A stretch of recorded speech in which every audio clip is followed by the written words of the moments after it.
it's Marisa from bumblebeeapothecary.com, and today I'm going to show you how to render lard.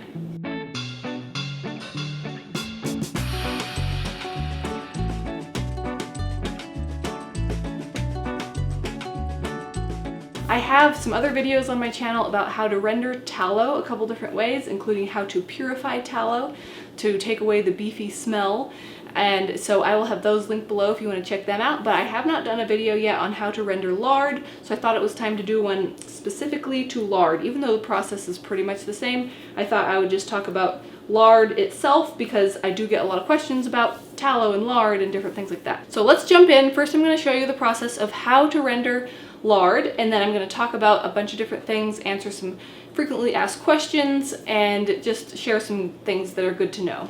So first of all, I'm going to start by putting the lard into my crock pot. So the crock pot method is my favorite method when it comes to rendering fat. There are several different ways that you can do this. You can do it on the stove.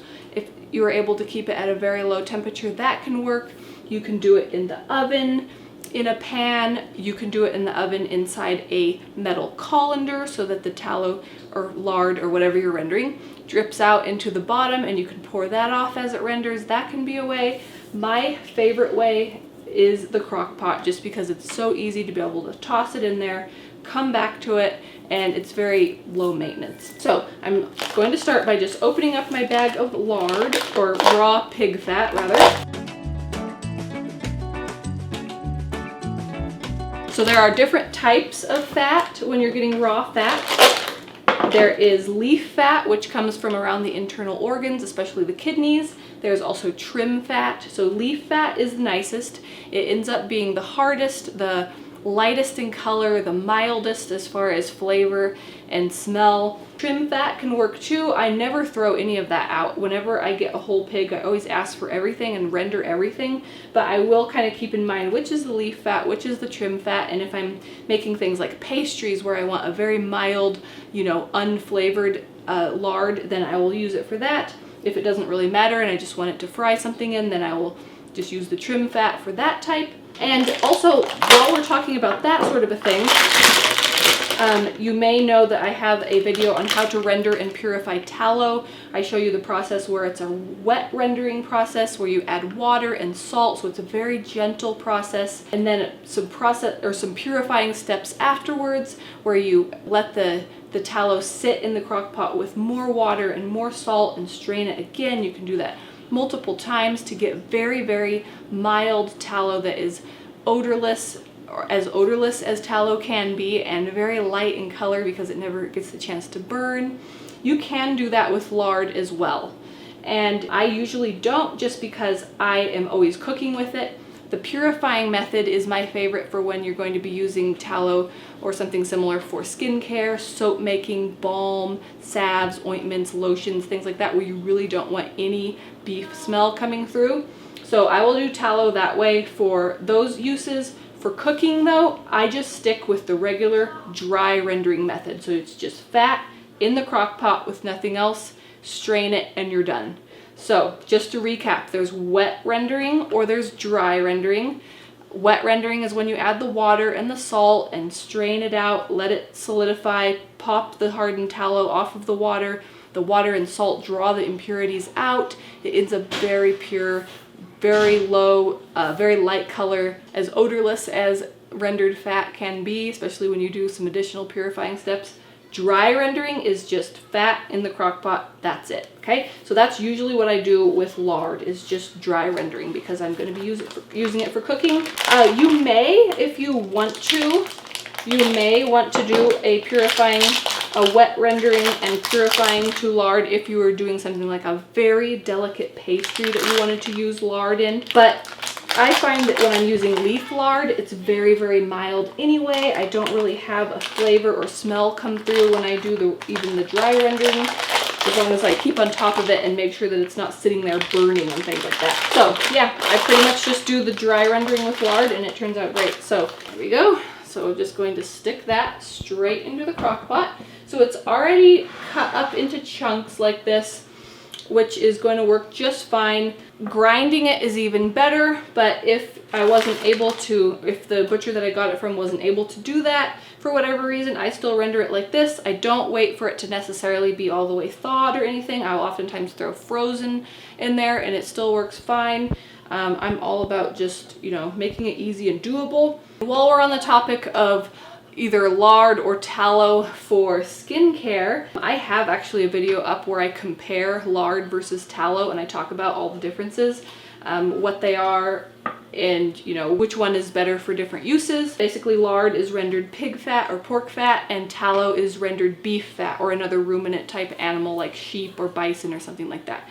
And when it comes to skincare, tallow wins because it has a lot more, especially when it's from grass-fed animals, it has a lot more variety of beneficial nutrients and fat-soluble vitamins. Lard is really high in vitamin D when it comes from free-range pastured pork. And vitamin D is great, but for skin we usually like a lot of other nutrients too, so that's why tallow is my favorite for skin.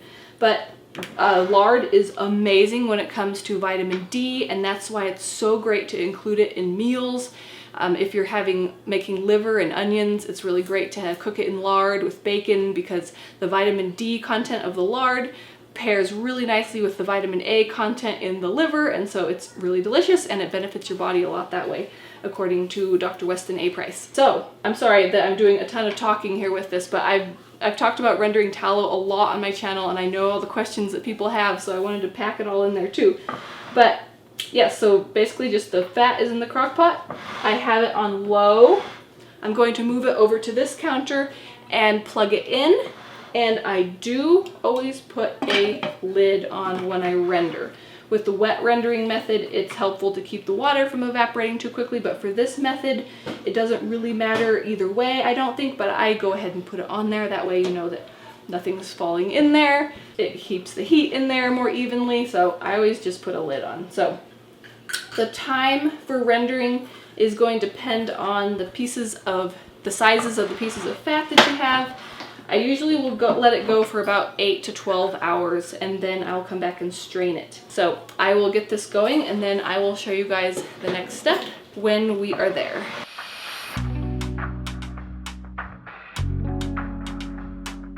All right, now the lard has been rendering for about 12 hours. And so once the rendering is complete, it's going to look like this. Now it may look a little different depending on the size of raw fat that you started with, the size of pieces and chunks and everything. If it was ground, it'll be a lot smaller. But basically you know it's done when all that's left is just crispy pieces and then liquid lard is around it. So it's not crackling or popping anymore. It's just two separate things, liquid lard and then just these crispy pieces that are not raw anymore. So at this point, as soon as I know that it's done, I unplug it or turn the crock pot off and then I let it sit until it's cooled down quite a bit. And I do this for a couple of reasons.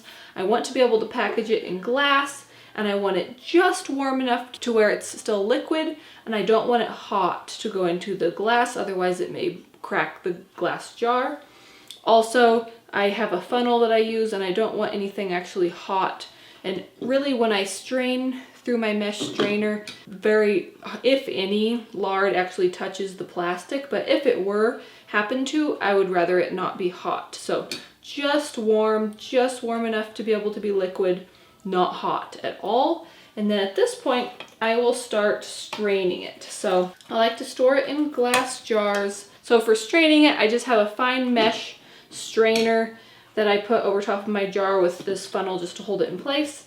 And then I just ladle it out of the crock pot and into the jars. I don't do cheesecloth or anything when I'm doing lard just because it's going to be used for cooking, and so I'm not really particular about every last little particle coming out of it. If you've seen my tallow rendering video where I purify the tallow, I do definitely use cheesecloth because I want that to be a very, very clean finished product. But if I'm just using something for cooking like I'm going to be doing with this, then I just do the metal strainer and then call it good.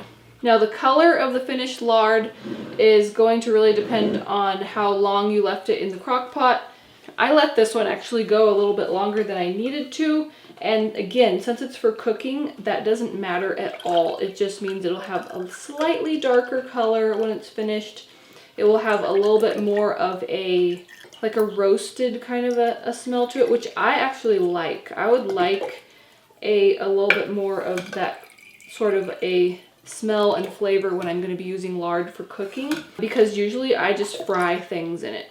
So whenever I want to use it for something like pastries where I want it to be a lot milder and lighter, then I will just keep a closer eye on it and make sure as soon as it has stopped crackling, I turn it off before it has a chance to get any more of like a roasted smell or flavor or a darker color.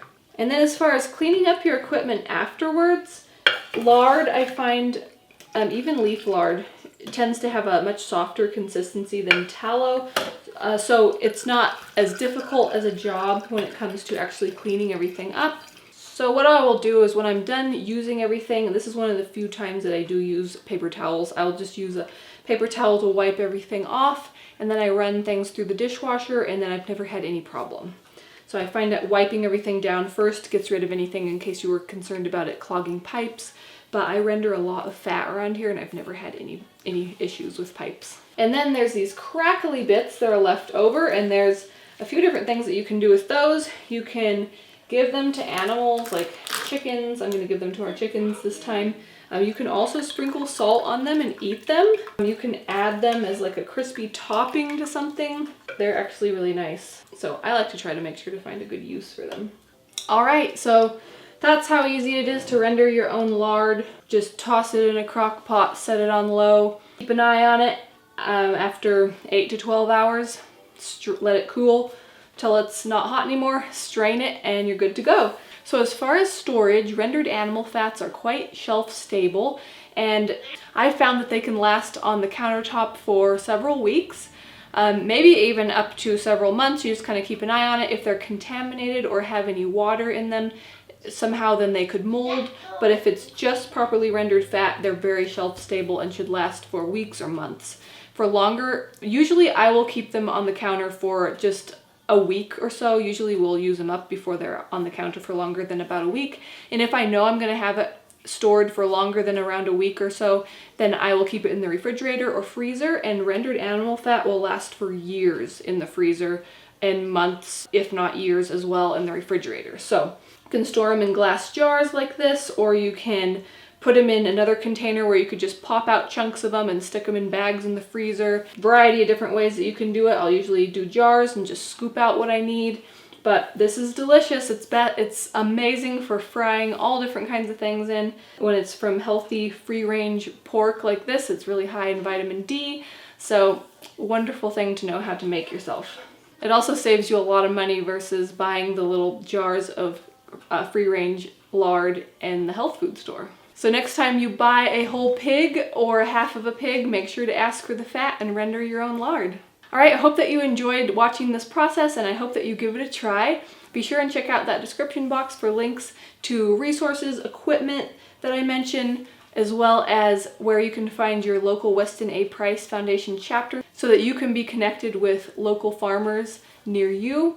Also check out that description box for links to free ebooks and other goodies. I have some meal plans down there. I also have links to my previous videos on how to render tallow a couple different ways, and also that video on tallow versus lard in case you're wondering about that. I also have lots of other recipes for things to do with tallow and some for lard as well. If you did like this video, give it a thumbs up, share it with anybody else who you think would find it interesting or helpful. And if you're new to my channel, please hit that subscribe button. I get out new videos every week on nourishing recipes and natural living. Thanks so much for watching. See you next time. Bye.